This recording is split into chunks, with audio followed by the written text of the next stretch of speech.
harapan semua yang hadir, termasuk orang-orang yang kelak mendapatkan syafaat dari beliau. Allahumma.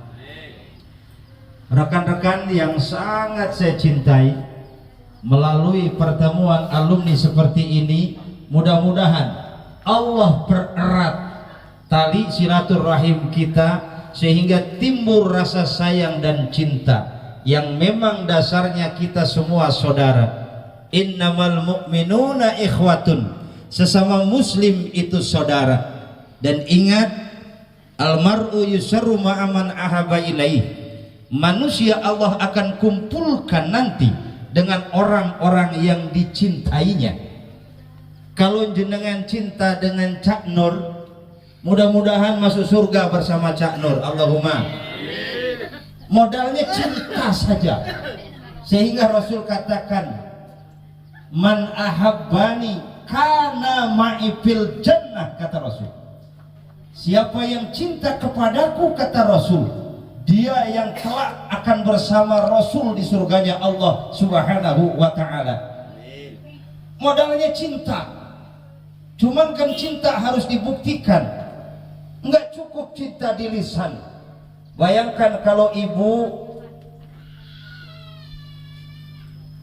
punya suami, setiap hari menyatakan cinta, tapi nyatanya uang nggak pernah dikasih, atau mungkin biaya anaknya nggak dikasih, perhatian kurang, biaya nggak cukup, saya yakin istrinya akan bilang, cintamu gombal. Iya, bukti cinta kita kepada Rasul yaitu mengamalkan semua yang diperintahkan oleh Rasulullah SAW, termasuk silaturahmi ini. Sil rahimaka, sambungkan tali persaudaraan saudara. Kita sambungkan saat ini. Fa innallaha yarzuqu liman yasha. Allah akan berikan rezeki yang mungkin tanpa kita sangka dan kita duga. Tanpa saya hitung sebelumnya, kalau saya bakal dikasih kaos, begitu datang ke sini langsung dapat kaos. Alhamdulillah. Wih, padahal kaos ini modalnya gede, tanya Mas Udi. Sampai kemeng dia ngeluarin kaos, begitu ngeluarin nggak jadi, kurang ajar. Para rekan-rekan sekalian yang saya hormati, sekali lagi mudah-mudahan Allah pererat tali silaturahmi ini menjadi saling sayang, saling cinta, bukan cuma sekedar saat ini di dunia, sampai nanti di hadapan Allah masuk surga bersama-sama. Allahumma. Setiap peristiwa yang sudah kita lewati, setiap waktu dan kesempatan yang sudah dilewati, mudah-mudahan jadi pelajaran dan pendidikan. Dulu kita bersama di MAN 1 Metro. Dulu kita bareng-bareng ngaji belajar di MAN Metro. Setelah itu mudah-mudahan apa yang kita peroleh dapat kita praktekkan. Sama dengan hilangnya, berakhirnya bulan Ramadan, datangnya Syawal ini. Mudah-mudahan bulan Ramadan merupakan syahrut tarbiyah. Bulan pelajaran ini bisa kita praktekkan pada bulan Syawal ini. Allahumma. Apa pelajaran di bulan Ramadan? Satu, sabar. Kalau kita tidak makan pagi sampai sore, itu bukan berarti tidak ada makanan. Kalau bulan Ramadan justru makanan banyak. Gorengan sebelumnya sudah ada, kolak, apa saja disiapkan di bulan Ramadan. Tapi ternyata kesabaran kita diuji, diatur oleh Allah, tidak boleh makan sebelum datang maghrib. Sabar. Ujian yang luar biasa sebenarnya. Kalau kita nggak makan karena nggak ada, wajar. Kita rabu meneh dasari rapayu, wajar. Tapi kalau sudah wajar, tampan kayak Mas Udin, punya duit pula kayak Mas Hairudin, kalau dia nggak butuh, itu luar biasa. Sabarnya yang seperti itulah. Tatkala kita lapar ternyata nggak punya makanan, biasa. Tapi tatkala kita banyak makanan, kita tahan untuk tidak makan. itu yang luar biasa. Sabar sampai derajatnya tinggi di hadapan Allah. Allah nyatakan innallaha ma'as sabirin. Allah, rahmat Allah, kasih sayang Allah, pertolongan Allah akan Allah berikan kepada orang-orang yang sabar. Alhamdulillah. Pelajaran yang kedua yaitu ikhlas, jujur. Puasa ini merupakan ibadah sirri, ibadah rahasia. Jangankan orang lain yang jauh, Cak Nur yang di Metro, saya yang di Cadirejo, jauh jangkauannya, terkadang tetangga dekat saja, istri saja yang satu rumah, ada kalanya nggak ngerti kalau ini puasa apa enggak. Gaya kayak puasa, ada angin dari barat kayak ke bawah ke timur, setiap langkah dua langkah meludah ke kanan ke kiri, gayanya orang lapar, gayanya orang haus, padahal di pasar mampir ngebakso. Seger nggak tahu. Inilah puasa siri yang di sana dituntut untuk kita jujur, ibadah yang penuh dengan keikhlasan hanya karena Allah Subhanahu wa taala, sehingga ganjarannya luar biasa. Man shoma ramadhana imanan wa ihtisaban ghufira lahu ma taqaddama min dhanbi. Ganjarannya saja Allah jamin orang yang berpuasa di bulan Ramadan, ampuni semua dosa-dosa yang sudah terlewat. Mudah-mudahan kita semua yang termasuk diampuni dosanya. Allahumma. Yang terakhir di antara pelajaran yang bisa kita petik di bulan Ramadan, di antaranya selain ikhlas, selain kita diajarkan untuk sabar, kira-kira apa pelajaran yang kita bisa ambil? Yaitu belajar merasakan kepedihan fakir dan miskin. Tatkala kita menahan lapar, perut perih, badan lemes, itulah orang-orang fakir dan miskin tatkala tidak punya makanan, sehingga timbul iba, sehingga timbul rasa kasih dan sayang, sehingga kita dermawan dengan yang fakir dan miskin. Allahumma. Kalau fakir dan miskin kita dermawani, kita kasihi, kita sayangi, insya Allah jamin, insya Allah, apalagi itu anak yatim, yakin insya Allah dadi DPR. Allahumma. Tahun besok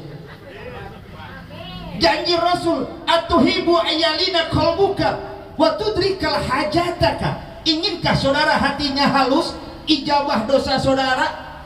Irhamil yatim, kasihi anak-anak yatim, sayangi dia, usap kepalanya, kasih duit, jangan cuma diusap kepala doang, usap kepalanya, duit gak dikasih, kata yang diusap kurang ajar. Tapi kalau dikasih amplop, insya Allah Mas Sudi, insya Allah tahun besok tadi. Allahumma.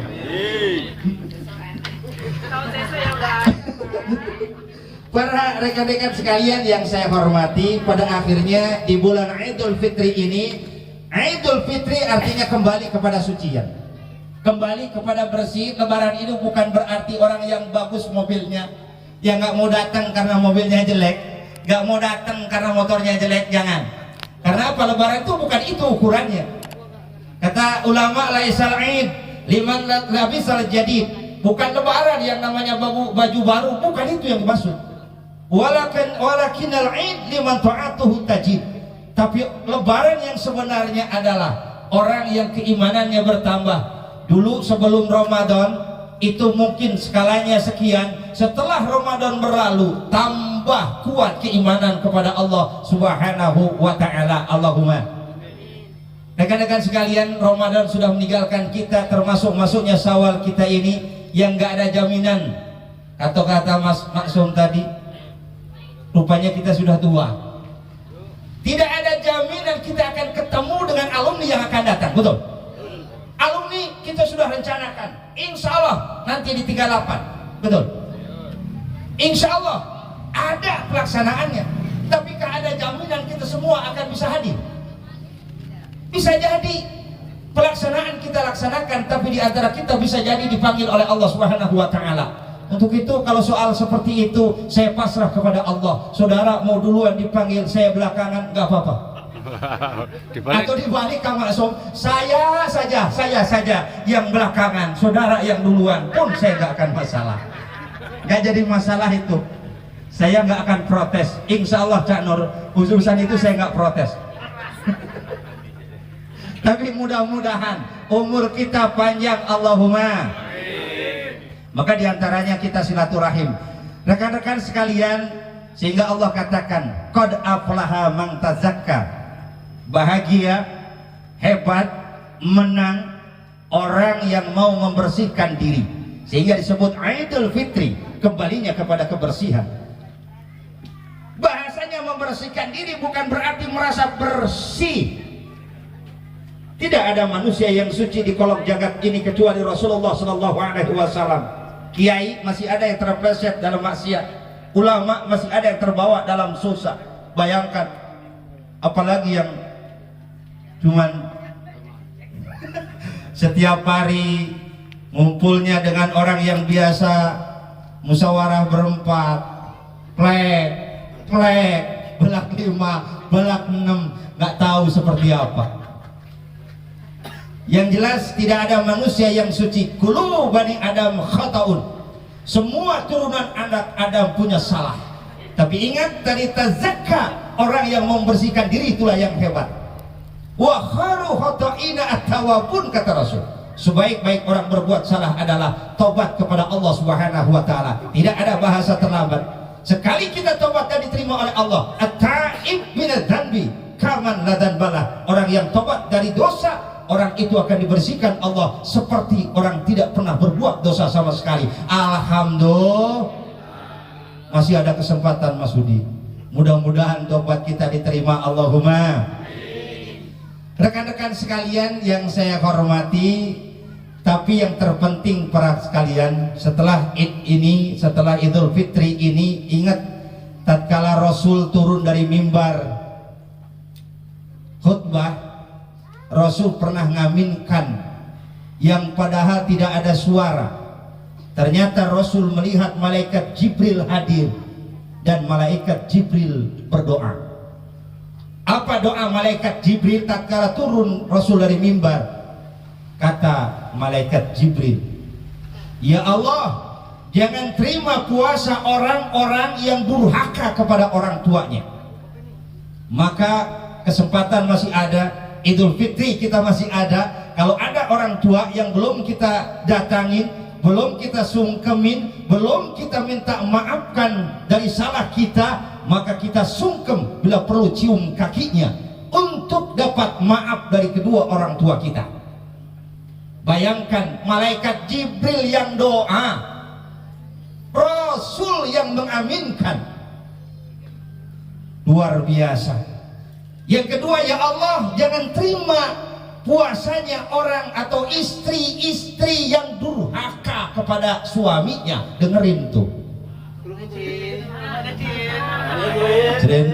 Jerehutin cocok itu.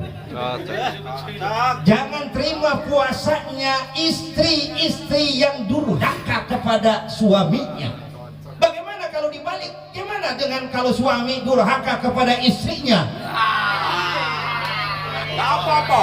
Nah, jawabannya tidak ada keterangannya. Tidak ada bahasa suami durhaka kepada istrinya. Tidak ada. Yang ada istri durhaka kepada suaminya. Jadi sing lanang cocok. Tapi ingat, ar-rijal, laki-laki itu adalah ra'in, pemimpin. Setiap langkah istri yang salah, bukan cuma istri yang berdosa, suami tanggung dosanya. Oh, ampun benar. Tatkala seorang istri gak makan sebulan sekali dengan daging, istri tidak ganti baju minimal setahun sekali, dosa si suaminya kalau mampu.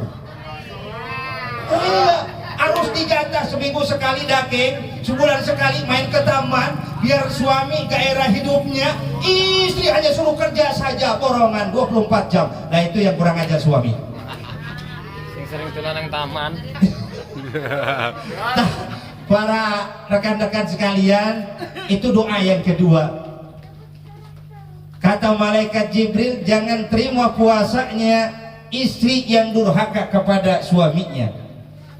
Dan yang terakhir, ya Allah, kata malaikat Jibril, jangan terima puasanya umat muslim yang tidak mau memaafkan sesama muslim. Memaafkan berat karena saya yakin biasanya orang yang memaafkan itu punya rasa sakit, tapi jauh lebih mulia kalau dia mau memaafkan saudaranya sesama muslim. Untuk itu kesempatan ini pula kita gunakan saling memaafkan. Tidak ada manusia yang tidak punya salah. Pepatah mengatakan tidak ada gading yang tidak rata. Sempurnanya manusia bicara, sempurnanya manusia bersikap sopan dan halus, ternyata masih ada pula salahnya. Maka kesempatan ini pribadi saya mohon maaf yang sebesar-besarnya jikalau selama ini bertemu dengan rekan sekalian ada ucap kata perilaku yang mungkin menyinggung saudara kalian. Bertemu dengan saya di luar acara ini nggak saya tegur, maaf, saya punya kemampuan dalam mengingat itu agak rendah mas, apalagi perempuan. Yakin saya termasuk yang agak rendah cara mengingatnya. Segini banyaknya itu hanya berapa orang yang tahu namanya, wajahnya semua saya kenal, bahkan sampai mantan aja lupa cara ini gitu. Wah, saking memang daya ingat saya mungkin yang mengingat itu.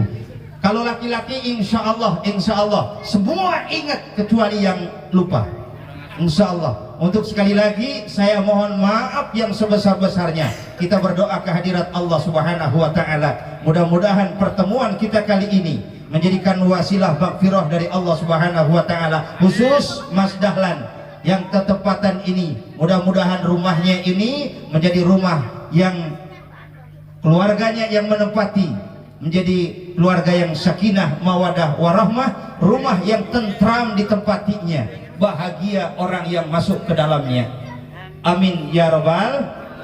Astagfirullahaladzim, astagfirullahaladzim. Sengaja rata patik suwi lek ngomongin suwi-suwi engkom akhirnya bosen. Maka saya kalau ngisi ada pengajian puas, waduh saya kaget. Kalau ngisi pengajian kok puas, berarti besok nggak mau ngundang lagi. Karena fokus puas, jadi mudah-mudahan nggak puas gitu. Jadi sehingga kalau besok kita ketemu, ketemu meneh, ada penasaran untuk ketemu kembali. Kita berdoa kehadirat Allah Subhanahu wa taala. Para rekan sekalian, sekali lagi diingatkan tadi oleh Kang Maksum, ingat bahwa ternyata kita sudah tua. Kalau saya mengaca, waduh, perasaan saya masih muda, tapi benar, memang tua itu hanya dari kepala sampai perut ini. Selebihnya itu memang perasaan masih 17 tahun. Allahu Akbar. Itulah kehidupan manusia. Kalau nggak bertanya, tanya Pak Khairuddin. Iya, memang begitu ternyata hidup ini. Ya Allah, subhanallah. Ya sampai-sampai ketua kita lupa kalau kita sudah tua. Ya Allah, luar biasa. Rekan-rekan sekalian, kita berdoa sehusuk-husuknya, kita doakan yang memang rumahnya jauh, Mas Maturidi ya, yang rumahnya usahanya sampai di mana? Bengkulu. Ada yang di Jawa Barat, ada yang Jawa Timur. Itu kayaknya yang Jawa Timur itu mantannya orang mana gitu, itu nggak datang gitu ya jalan ya. Itu. Astagfirullahaladzim, astagfirullahaladzim. Kita berdoa, kita munajat kehadirat Allah Subhanahu wa taala. Geser aja kalau hujan. Allahumma sholli wa sallim ala sayyidina habibina sofina karimina wa maulana Muhammad sallim radhiyallahu anhu. Kami yang saat ini berkumpul berlumuran dosa dan salah, ya Allah, untuk itu ampuni dosa kami, ya Allah, dosa yang besar dan dosa, ya Allah, dan dosa kepada saudara kami, teman-teman kami, rekan-rekan kami, atasan kami, bawahan kami, istri kami, suami kami, anak-anak kami, ya Allah, khususnya dosa kepada kedua orang tua kami, ya Allah. Kami ibu, ayah dan ibu, ya Allah, ada yang tidak kau ini, ya Allah. Untuk itu, ya Allah, ampuni dosa ayah dan ibu kami. Terima iman Islam ayah dan ibu kami, ya Allah. Untuk orang tua kami yang sudah kau panggil masih hidup, ya Allah. Ya Allah, kami masih hidup di sini, ya Allah. Untuk itu kami akan berdoa.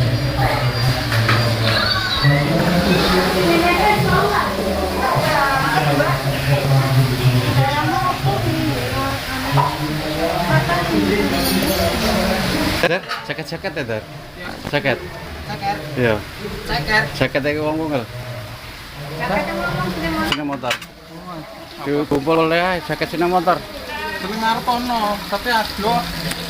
Allahumma barik lana ya Allah, berkahi kehidupan kami ya Allah, anak keturunan kami ya Allah, berkahi kehidupan ayah ibu kami ya Allah, guru-guru kami, teman-teman kami ya Allah, barakatan fid dunya wa barakatan fil akhirah. Ya Allah, ya Rahman, ya Rahim, Engkau Maha Kasih dan Sayang ya Allah. Hak surga kami ya Allah. Ya Allah, ijabah semua permohonan kami ya Allah yang kami sampaikan melalui lisan ini dan yang ada dalam hati-hati kami ya Allah, terkhusus kepada teman kami, istri teman kami yang saat ini mendapatkan cobaan sakit ya Allah, sembuhkan ya Allah, sembuhkan ya Allah, sembuhkan ya Allah, sembuhkan ya Allah. Cabut penyakitnya ya Allah, gantikan dengan sehatnya ya Allah. Khususnya istrinya Bapak Solikin ya Allah, sembuhkan ya Allah. Cabut ispa ya Allah, cabut penyakitnya ya Allah, gantikan dengan sehat.